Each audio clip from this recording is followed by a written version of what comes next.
Welcome to Fireside Giants. My name is Alex. Here today again, solo dolo, going over 3 scenarios the Giants could look at during this free agency period. Now, we all know the big names, Allen Robinson, Kenny Golladay, even Curtis Samuel has bubbled to the surface. We've just recorded a video. Anthony and I, go check it out. It's doing really well.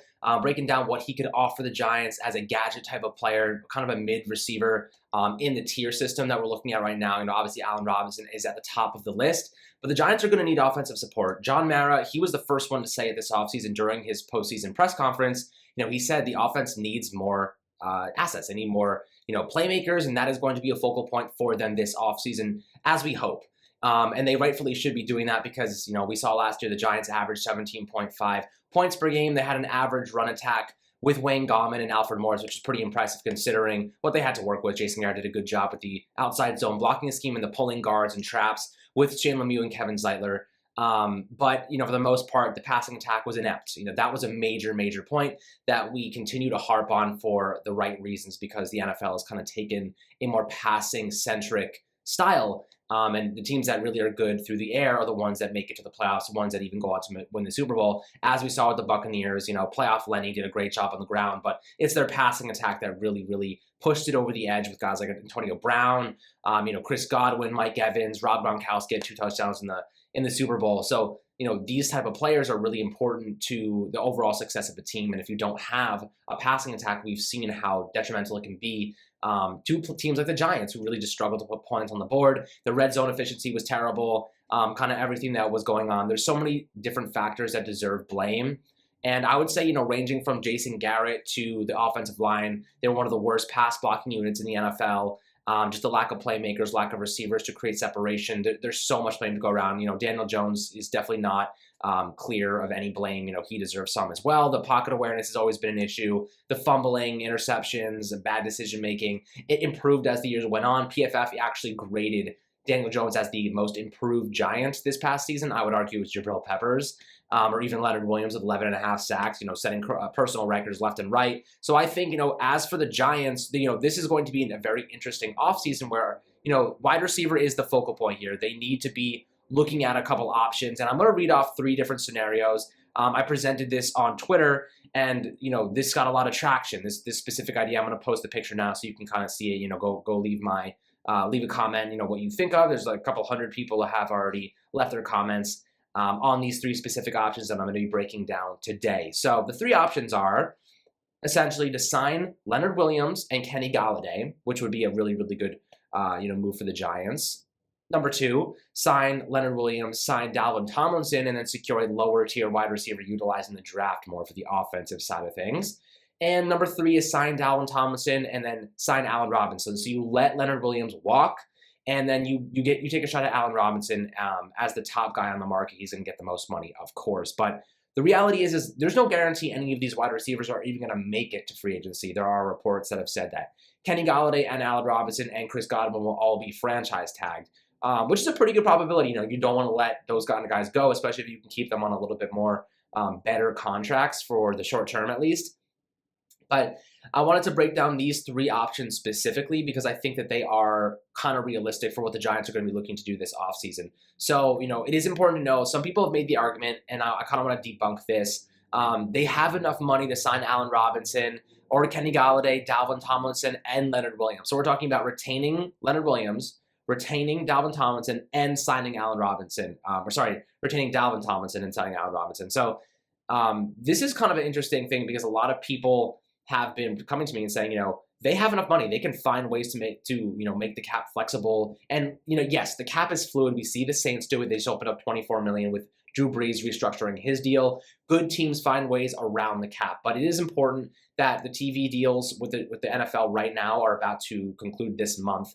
And that's when we're really going to see what the cap space looks like for this upcoming season. It could be higher. It could be lower. Apparently, there's supposed to be massive deals, like ridiculous deals as they always are. But that's kind of how they're going to determine, what are the salary cap space, just what is it going to look like for teams this upcoming year. And I think it's going to hover in about $185 million range for this season due to COVID-19. Obviously, that was a major, major factor in, the decrease in revenue this past season. But for the most part, let's say the Giants have $185 million in revenue to spend. Currently, they are $3 million over the cap. and the cap last year was 198 million. So right now they're at 201 million. They have to cut $16 million just to get under the cap. So right off the bat, we're talking Nate Solder and Golden Tate, say goodbye. They are gone. Like, they're good as gone, because cutting them post June 1st will open up $18.5 million. I've already memorized all these numbers. I've talked about it so many times. $18.5 million from saving post June 1st cuts. If they do it pre-first, June 1st, they're not going to save nearly as much, a fraction of that. So post June 1st, Golden Tate, Nate Solder, $18.5 million. Now that's a $2.5 million differential when you're considering, the $16 million they need to actually get underneath the cap to begin with. Estimating that's going to be about $185 million. So that's kind of what we're looking at right now. $2.5 million. Now you got to start getting creative with things. The cap space is fluid, but you really have to get creative to make it fluid. This is not just, it just opens up out of nowhere. You have to be creative. So a couple of ways that I would imagine them doing this is extending Kevin Zeitler. He has a $12.5 million cap hit. Extending him, lowering the cap hit this year, maybe even adding another season to James Bradbury's contract or Blake Martinez. I would probably look for Bradbury. Cornerbacks are pretty solid, and he's getting better. He's not getting worse. He's not regressing. He's young and he's hungry. So I think extending him an extra year, pushing that cap hit a year or two down the line, he's going to count $17 million for this upcoming season. That's a huge number. He's the biggest of the bunch on the team. He has the biggest cap hit for 2021. Lowering that would be just a tremendous amount of savings and allow the Giants to really reallocate money here and there. Now, when it comes to signing new players, they're going to have to backload contracts. There's no way they're going to be able to re-sign guys like Dalvin Tomlinson and Leonard Williams without backloading contracts. So out of the three options, though, we're talking Leonard Williams and Kenny Galladay. When it comes to Leonard Williams, we all know the Giants are going to try and retain him. He is Dave Gettleman's golden goose. That guy, 11.5 sacks, 62 total pressures. He ranked at the top of the league positionally in both of those categories. So he was very, very, very good for the Giants. Thanks to Patrick Graham and the scheme that he did deploy. Dalvin Tomlinson and Leonard Williams and Dexter Lawrence, that trio is really the heart and soul of that Giants defense. They are the guys that make it work. So when it comes to Dexter Lawrence, he was actually double-teamed the most out of all three interior defensive linemen. Dalvin Tomlinson was the second most, and Leonard Williams was the third most down. Now, when you're looking at those numbers, theoretically speaking, LW should be the one attracting the most double teams. But Patrick Graham did such a great job scheming him open into mismatches. The NFL is a mismatch league. We all know this. Now, getting Leonard Williams into positions where he's 1v1 with tackles or guards or whatever it might be, stunts, getting him into 1v1 situations is where he thrived, why he got so many sacks this past season. So you really have to keep those interior guys the same. The continuity there is vital. So I actually think they're going to sign Williams and Dalvin Thompson and use the first 2 rounds in the draft to bolster the offense as much as they possibly can. There's going to be a great player that drops to 11. So that doesn't rule out the fact that they might go after a receiver in the mid-tier, lower-tier realm of things. The question is, how much money do they really have to spend? After everything, after they restructure contracts, if the players agree to do that, after backloading some deals, I think that they could probably sign a guy like Curtis Samuel. I think that they could probably, one guy, underrated option is actually a guy, Tim Patrick from the Broncos. He finished the year with 742 yards and 6 touchdowns at a 65% catch rate. Pretty impressive. He's actually really flying under the radar right now. He's 27 years old. He might be a decent guy, lower. He's not a mid-tier. He's probably like right below mid-tier, maybe at mid-tier. I'd say Curtis Samuel's between high and mid, and then Corey Davis between high and mid, and then obviously Kenny Galladay, Allen Robinson on the top of the food chain in this specific scenario. But, it's really tough to figure out what you're going to do with this money that you have because there's not a ton of money to be spread around. Leonard Williams is going to get a multi-year deal. Our sources are telling, Pat Ragazzo, he just recently published on ESM, our website. He said his sources are telling him they're looking for a multi-year deal. And with that being the case, it's going to be $18 to $20 million per season. They can try and give him a high signing bonus and guarantees and lower the cap hit as much as possible. That's what teams try to do. He's never missed a game, Leonard Williams. So keep that in mind when you're thinking about Leonard Williams. They're going to try and keep that cap hit as low as possible, which is likely to mean high guarantees, a big signing bonus, any way they can do to keep the cap hit down. He's pretty much never missed a game. I think he missed one game in 2019. Maybe it was the transition game when he moved from the Giants, or rather the Jets to the Giants. But that's about it, or it was the bye week that really affected the games he played. So he's never missed a game, always healthy. And he's been productive for the most part. The hidden production we always talk about is there with the Jets, with the Giants. It was on paper. 11.5 sacks. That was a career high by 4.5. 57 combined tackles. 30 quarterback hits, a career high. 14 tackles for a loss, a career high. 9.1% missed tackle rate.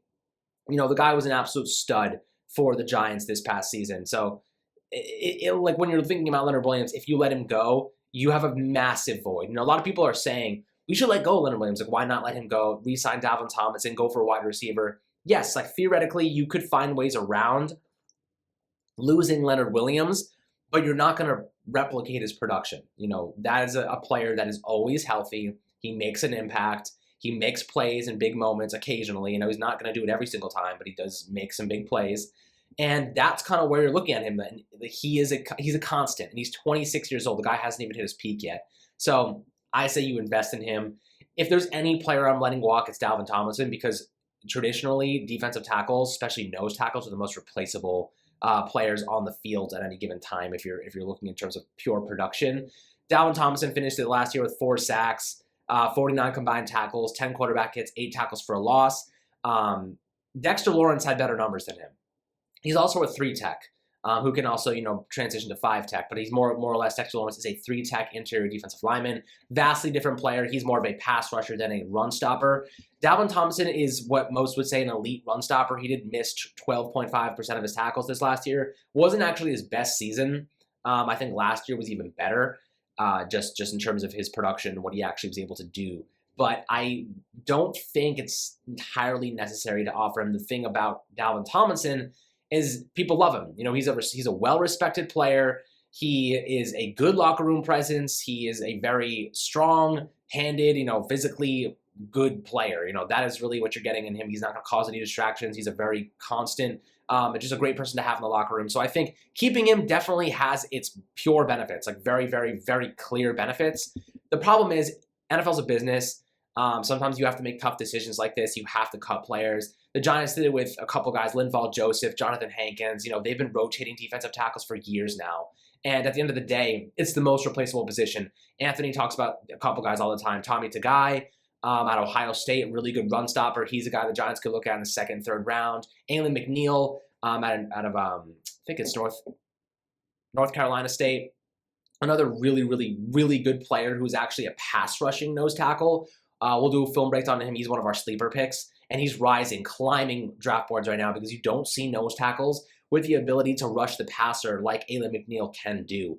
It's very unique, very special.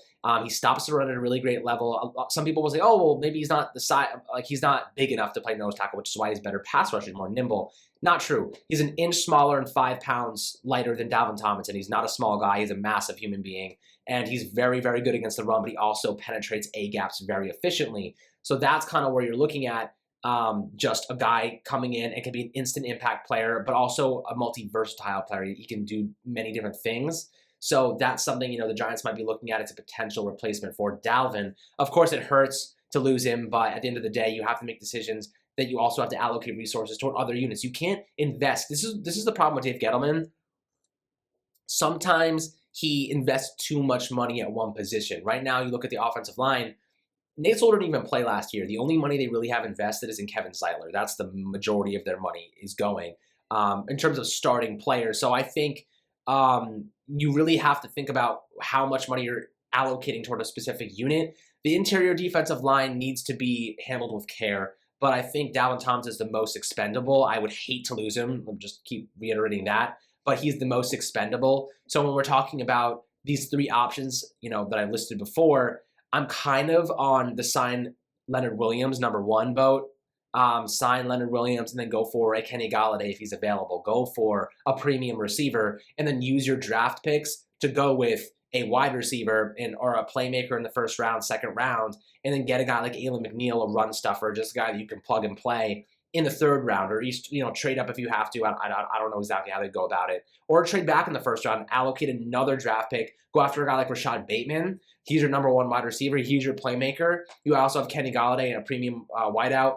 You can allocate one of the picks you acquired to get a run stuffing defensive tackle. They easily replaceable. You can do this. This is not a crazy thing to think about. So I actually like the first option was signing Leonard Williams and then a premium wide receiver, whether it be Kenny Galladay, Allen Robinson, or even Curtis Samuel we talked about in the video. I don't think he's the top level, but he, with good coaching and good play calling, he can be a very, very, very productive player. With Joe Brady, with Carolina last year, they used him in more of a gadget way. In motion, end arounds as a running back. I think pairing him with Saquon Barkley would be awesome. Take some of the slack off of Barkley, who's coming off a massive ACL tear. He tore up his whole knee, man. So that was really, really bad. I think, getting a guy like Curtis Samuel, you can do so many unique things. He's basically a running back that plays receiver, but also has some of the best hands you'll see. He has 80% catch rate last year, which is better than, I think it might have been at the top of the league in terms of catch rate under a certain sample size. He might have been one of the best pass catching receivers in the league in terms of efficiency catching the ball. But listing a couple other receivers that jump off the board to me, Josh Reynolds off the Rams, 803 yards this past year. He's a guy that kind of caught my eye. D.D. Westbrook, obviously Chris Godwin, but he's probably going to stay. Rashard Higgins from Cleveland, interesting guy. Laquan Treadwell, he kind of fallen off. I wouldn't really take a big gander on him. Let's see what else. Josh Gordon, he is out. Nelson Aguilar is an interesting name. He's a guy that cleaned up his dropping problems. So he's really a downfield threat. The Giants don't run enough verticals to really utilize Nelson Aguilar in that way. Juju Smith-Schuster, stay away from him. I don't like the antics. I don't like the dancing and crap. I'm not interested. Antonio Brown, I think he has to be in the right place. I don't think the Giants are right for that. Will Fuller's a guy that intrigues me, but again, you need a vertical offense with a guy like Will Fuller who has that elite speed. He's also very injury prone, so I'm not the biggest fan of Will Fuller, but he is a great player. I think Deshaun Watson was the perfect quarterback for him because he was able to escape the pocket and just launch 60-yard passes downfield, and Will Fuller would be sprinting past the secondary, so I think he's a very specific player. Honestly, I wouldn't even be mad if we took a cheap, cost-efficient gander or flyer on John Ross, former Cincinnati guy. He has elite speed, really been injured the past couple of years, but he's going to be so cheap, you might as well give him a chance. Corey Davis, of course, we know him, 718 yards. He had a couple touchdowns, so he had 5 touchdowns this year. I don't know, maybe he almost had 1,000. He almost had a 1,000-yard performance, 718 snaps. Sorry about that before. 15.1 yards per reception. His market value per spot rack is $6.3 million. He's going to be making 12 to 13 per season for sure. But if the Giants went out and said, let's go get Corey Davis, a good route runner to pair with Jalen Waddle or Rashad Bateman or Kyle Pitts, get Saquon back. You have Evan Ingram still. You still have Sterling Shepard. You still have Darius Slayton. There's a couple combinations here that make sense, but you need money. I think that the Giants should prioritize. The defense did a lot with a little this past year, especially under Patrick Graham. He's a very, very good coach. And these guys behind him, chaos. There's some really, really great coaches that are making these players better. And with that being said, it allows you to kind of tweak things. It allows you to move money to different places and reallocate toward the offense, which is going to be the main focal point this year. So, in the comment section on YouTube, guys, I really want to see what you guys think of this specific scenario. The 3 options, I'm going to reiterate them one more time. Leonard Williams or Kenny Galladay or a primo wide receiver. That's the first option, which I like the most because I think Davin Thompson is the most replaceable of the players that we need to potentially re-sign.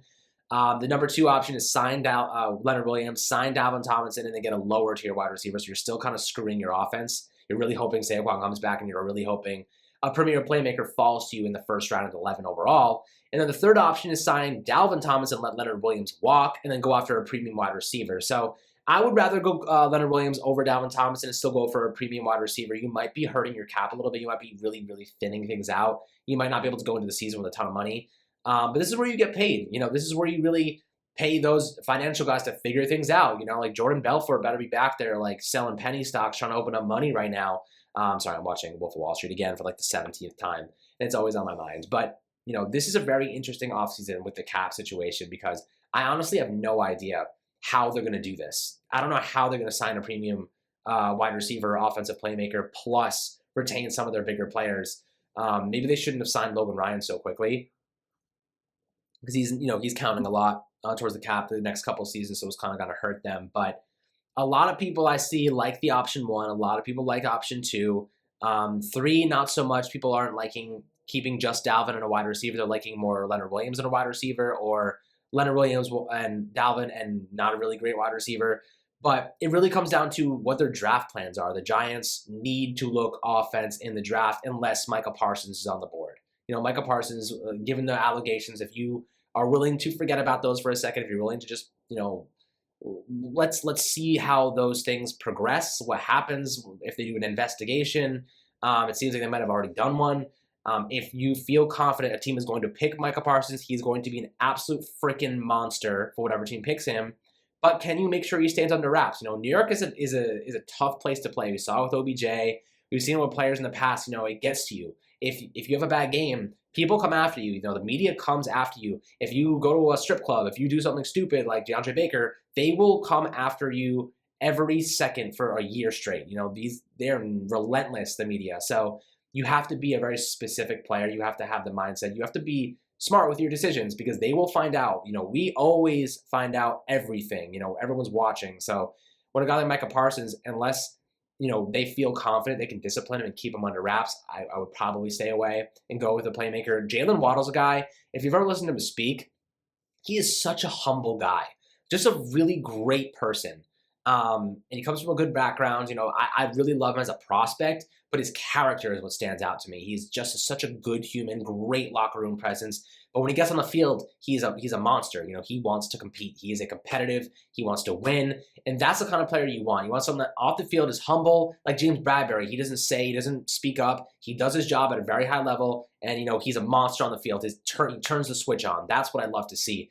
Jalen Waddle's that kind of guy, so I'd love to see him in Giants blue. I think he would be an absolute beast if he can recover from that ankle injury 100%. But I think there's a lot that goes into these three different scenarios. The Giants have to be careful with their cap space, what they're going to do with Dalvin, what they're going to do with Leonard Williams. Sources are telling us that Leonard Williams is in the line for a multi-year deal worth $18 to $20 million per season. So if that's happening, I haven't heard anything, not even a peep about Davin Thompson extension.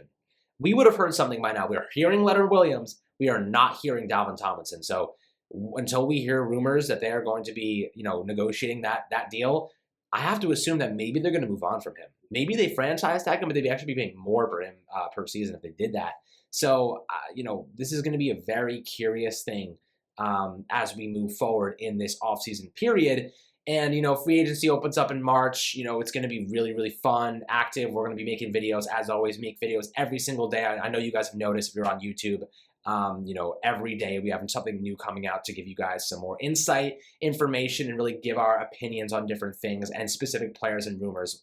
We love it, man. The fact that you guys give us this platform is just simply amazing. So you guys are the freaking best. I love all of you guys, all the supporters, making it this far into the video, every single video, watching every day, because we are posting.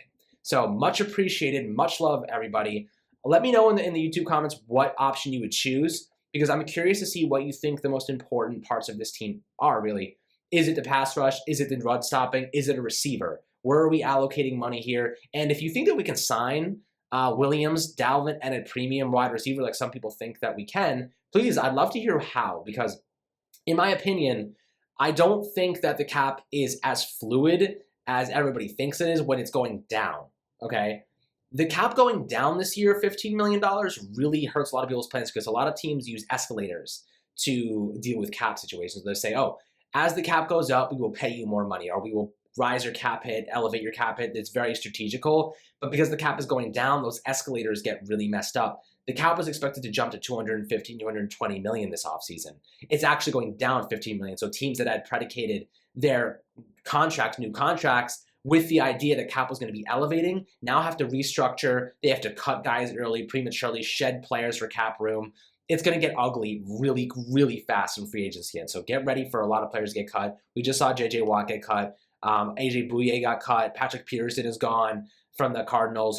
There's going to be a lot of moves, a lot of action in the coming weeks. So we're going to keep up with all of it. We're going to be looking at every single player, mid-round, late-round draft picks, sleepers, late round, like kind of some sleepers in the wide receiver free agent pool that we might be able to look at. That might be a good low tier option if they do go the Leonard Williams and Dalvin Tomlinson route. But as always, guys, thank you so much for tuning into Fireside Giants. I hope you enjoyed this video. Just listening to me rant for about 20-25 minutes. Always love to do this for you guys and make just elite content every single day. I hope you're enjoying the artwork on our thumbnails. Danny, shout out to Danny for the awesome work there. He does a fantastic job, and he deserves the credit as well for the growth of this channel and all the love you guys are showing us. He is a big, big part of that. So thank you, Danny, for your efforts and everything you've done for us so far. But most of all, thank you to the fans, because without you guys, it's impossible to make this kind of content. It's impossible to get this much traction, thousands of views on every video. So much love, and can't wait to catch you guys on the next video. Have an awesome day.